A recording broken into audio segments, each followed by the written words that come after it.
I, 28F, have been dealing with my entitled sister-in-law Lisa, 32F, for years, and I finally reached my breaking point. My husband Harold, 30M, and I have been married for 3 years, and Lisa has been a thorn in my side since day one. To give you some background, I met Harold during our college years. We were both studying education, dreaming of becoming teachers. Harold and I hit it off immediately, bonding over our shared love for literature and our desire to inspire young minds. We dated for 2 years before getting engaged, and those were some of the happiest times of my life. Lisa is Harold's older sister, and she's always felt like she needed to be the center of attention. When Harold and I first started dating 5 years ago, Lisa made it clear that she didn't approve of me. She would constantly make snide remarks about my appearance, my job as a teacher, and even my family background. I come from a working-class family. My dad is a plumber, and my mom is a nurse. We never had much growing up, but my parents always made sure we had what we needed. Harold's family, on the other hand, is quite well off. His dad owns a successful construction company, and they live in a big house in an upscale neighborhood. Lisa never let me forget this difference in our backgrounds. I tried to brush off Lisa's comments at first, thinking she just needed time to warm up to me. I even made efforts to bond with her, inviting her for coffee or shopping trips. But every time, she'd find a way to put me down. Once, when I invited her to go dress shopping for a family event, she spent the entire time pointing out how certain styles might hide my flabby arms or distract from my plain face. I left them all feeling horrible about myself. Things only got worse as time went on. Lisa would forget to invite me to family gatherings, then act surprised when I showed up with Harold. She'd make backhanded compliments about my teaching job, saying things like, "It's so noble of you to work with children, even though the pay is terrible." I could never sacrifice a good lifestyle like that. The real problems started when Harold and I got engaged. We had been talking about marriage for a while, and Harold proposed on our 2-year anniversary. It was a beautiful, intimate moment in the park where we had our first date. We were on cloud 9 and couldn't wait to share the news with our families. We announced our engagement at a family dinner, and Lisa immediately burst into tears. She claimed that we were stealing her thunder because she had just started a new job the week before. She demanded that we postpone our engagement announcement for at least a month so that she could have her moment in the spotlight. Harold and I were shocked. We couldn't understand how our engagement could possibly overshadow her new job. It's not like we planned our engagement around her career moves. Harold's parents, however, seemed to think it was a reasonable request. They suggested we be considerate of Lisa's feelings and wait to share our news. We refused, standing our ground that our engagement was our moment to celebrate. That's when the wedding planning nightmare began. Lisa insisted on being my maid of honor, even though I had already asked my best friend, Sarah. Sarah and I have been friends since elementary school. She was there for me through my parents' divorce when I was 15, and she was the one who encouraged me to talk to Harold when we first met in college. There was no question in my mind that she would be my maid of honor. But Lisa threw a fit when she found out.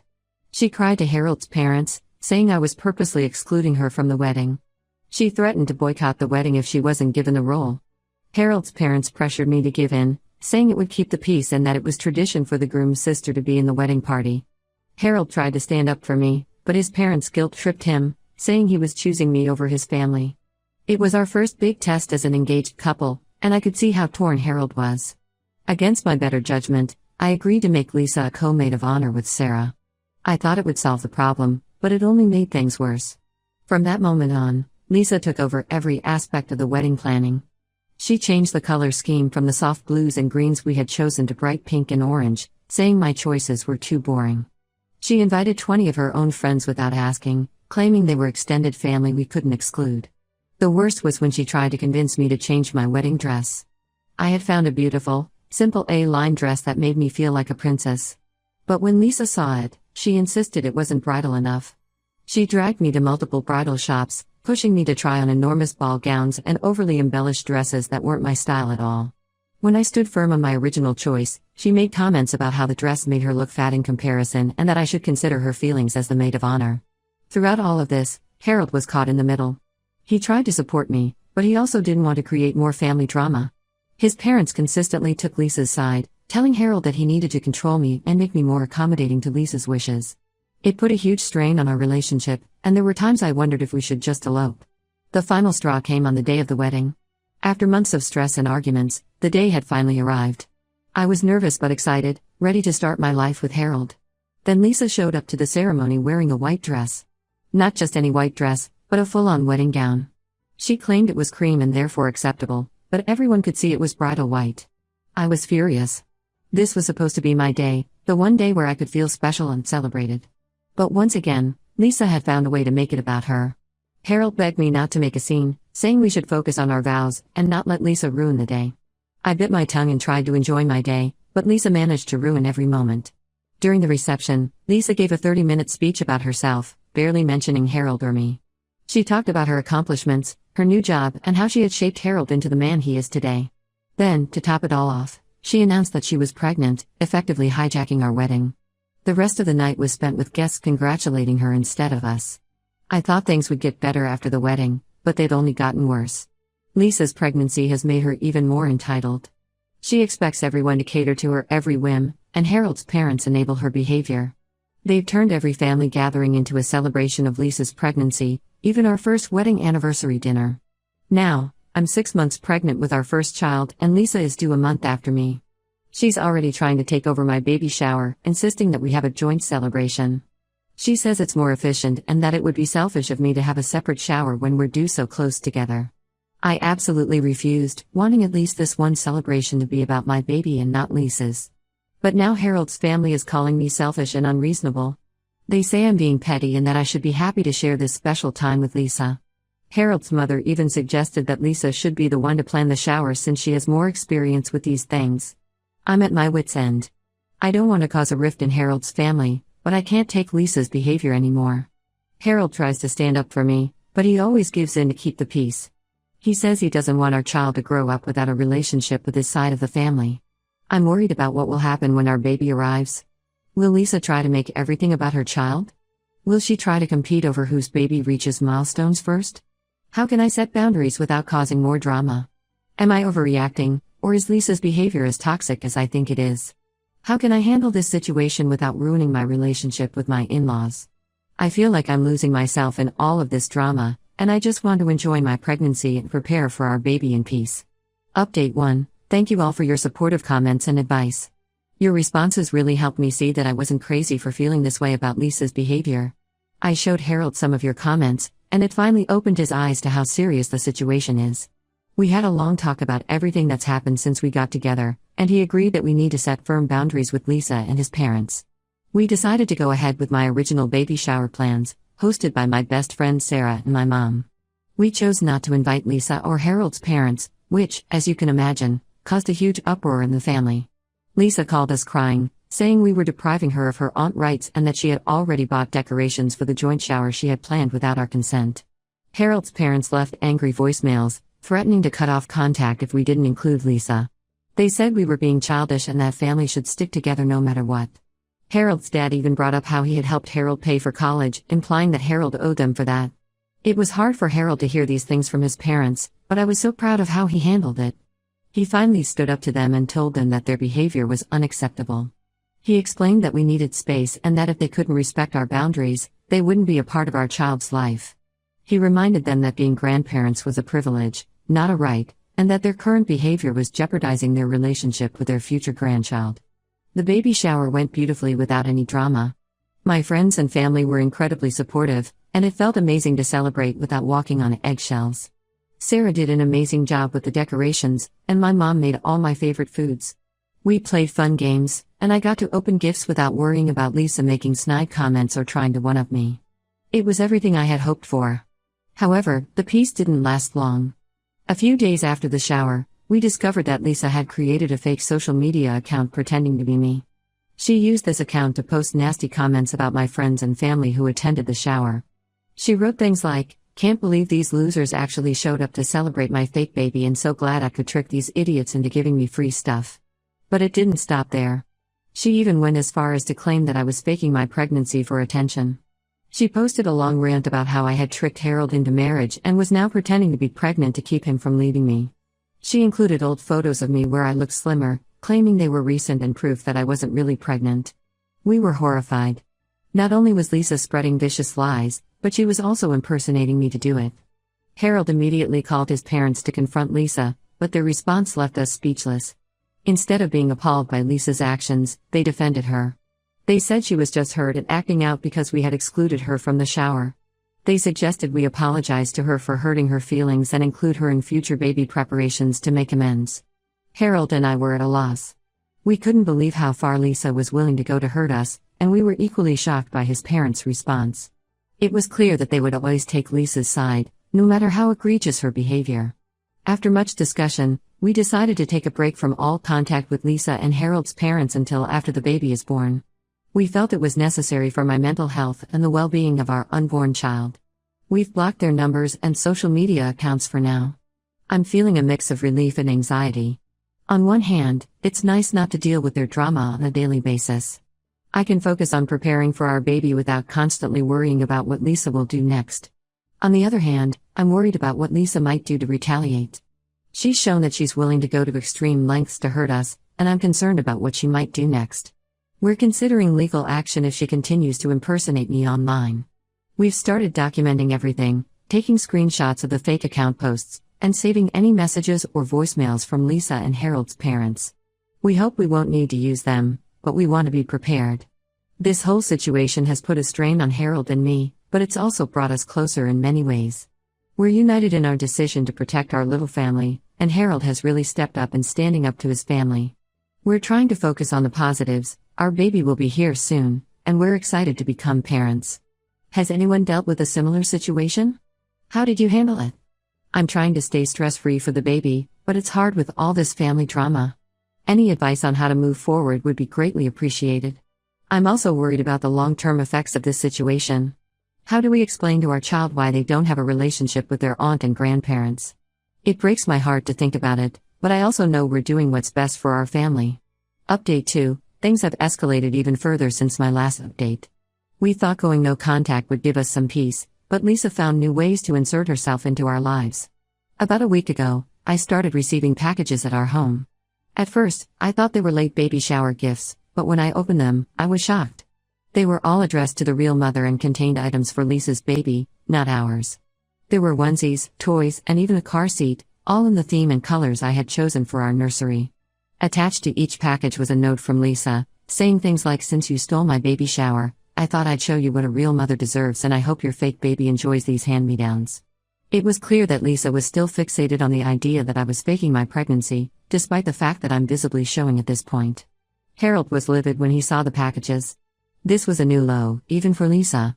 He tried calling his parents again, hoping they would see how unhinged Lisa's behavior had become. Instead, they accused us of making it all up to make Lisa look bad. They couldn't fathom that their precious daughter would do something so cruel. We decided to file a police report for harassment. The officer who came to take our statement was sympathetic but said there wasn't much they could do unless Lisa made direct threats.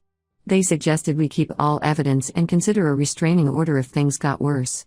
It was frustrating to hear, but we understood that legally, their hands were tied.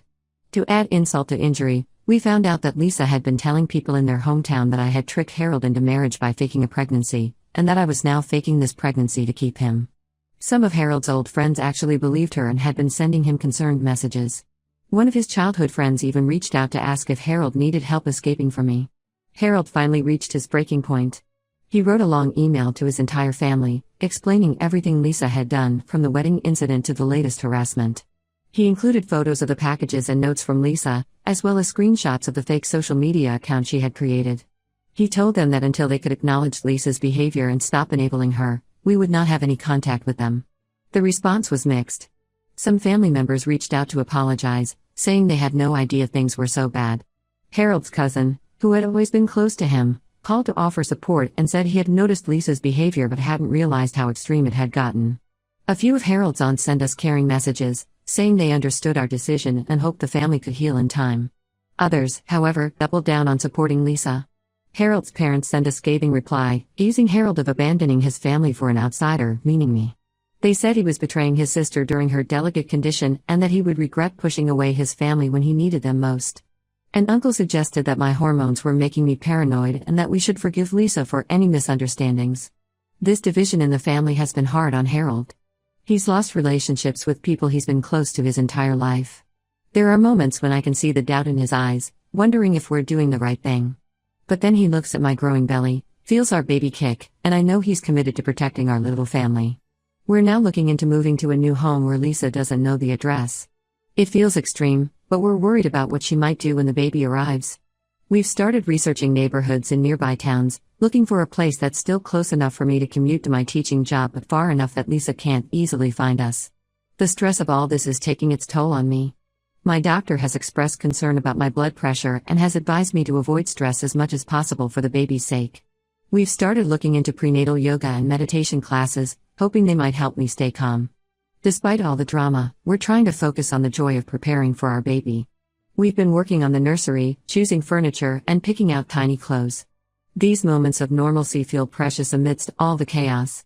Has anyone had to take such drastic steps to protect their family from toxic relatives? How did you explain the situation to your child when they got older? I worry about the long-term effects of this estrangement on our baby. While I know we're doing what's necessary to protect our family, I can't help but feel sad that our child won't know their aunt or grandparents. We're also concerned about the legal implications of all this. Can Lisa's false accusations have any real impact on us? Could Harold's parents try to pursue grandparents' rights once the baby is born? We're considering consulting with a family lawyer to understand our options and how to best protect ourselves. In the meantime, we're trying to build a strong support system of friends in my side of the family. It's not easy, but we're determined to create a loving, drama-free environment for our child. Update 3. It's been a whirlwind few weeks since my last update. Our baby boy, Oliver, was born last month, and while it should have been the happiest time of our lives, Lisa managed to cast a shadow over it. My labor started unexpectedly 2 weeks before my due date. Harold and I rushed to the hospital, excited and nervous about meeting our little one. We had a birth plan in place, and the hospital staff was aware of our family situation. We thought we were prepared for everything, but we couldn't have anticipated what happened next. Somehow, Lisa found out which hospital I was delivering at. We still don't know how she got this information, as we had been careful not to share it with Harold's side of the family. On the day I went into labor, she showed up at the maternity ward, telling the nurses she was my sister and demanding to be let in. She claimed she had a right to be there for the birth of her nephew. Thankfully, we had warned the hospital about her, and they had noted in my file not to allow anyone but Harold into the delivery room. The nurses called security, and Lisa was escorted out. But not before she caused a scene, screaming that we were keeping her from her family and that she knew the baby wasn't real. Harold's parents showed up shortly after, having been called by Lisa. They caused a scene in the waiting room, yelling that we were cruel for keeping them away from their grandchild. They demanded to be led into the delivery room, claiming they had a right to be there for the birth of their first grandchild. The hospital staff threatened to call the police if they didn't leave. Despite the drama, Oliver's birth was beautiful, and Harold was an amazing support throughout. We had a few blissful days in the hospital, just the three of us bonding. The nurses were incredibly supportive, ensuring that no one disturbed us and giving us tips on newborn care. The real shock came when we got home. We found our front yard decorated with blue balloons and a giant banner saying "Welcome home, Lisa's nephew." There were also flyers stuck to our neighbors' doors, announcing the birth of Lisa's nephew and inviting everyone to a party at her house to meet the baby. We were stunned. This was a new level of crazy, even for Lisa. We immediately called our lawyer and filed for a restraining order. We also had to go around to all our neighbors, explaining the situation and asking them to ignore the flyers. Most of our neighbors were understanding, but it was embarrassing to have to share our personal drama with them. Harold's parents called, demanding we bring Oliver to meet them and Lisa. When we refused, they threatened to sue for grandparents' rights. Our lawyer assured us they had no case, especially given Lisa's history of harassment, but it's still stressful to think about potentially going to court. We're now seriously considering moving out of state. Harold's company has an office in another city, and we think a fresh start might be what we need. It breaks my heart that Oliver won't know his grandparents or aunt, but I can't risk Lisa's obsession affecting him as he grows up. For now, we're focusing on enjoying our new life as parents. Oliver is a joy, and watching Harold become a father has been incredible. We're learning to navigate sleepless nights and diaper changes, and these quiet moments with our son make all the drama feel far away. We're also working on building a support system of friends in my family. My parents have been amazing, helping out with Oliver and providing the love and support that Harold's family should have been giving. We've also connected with other new parents in our neighborhood, forming friendships that we hope will last as our children grow up together.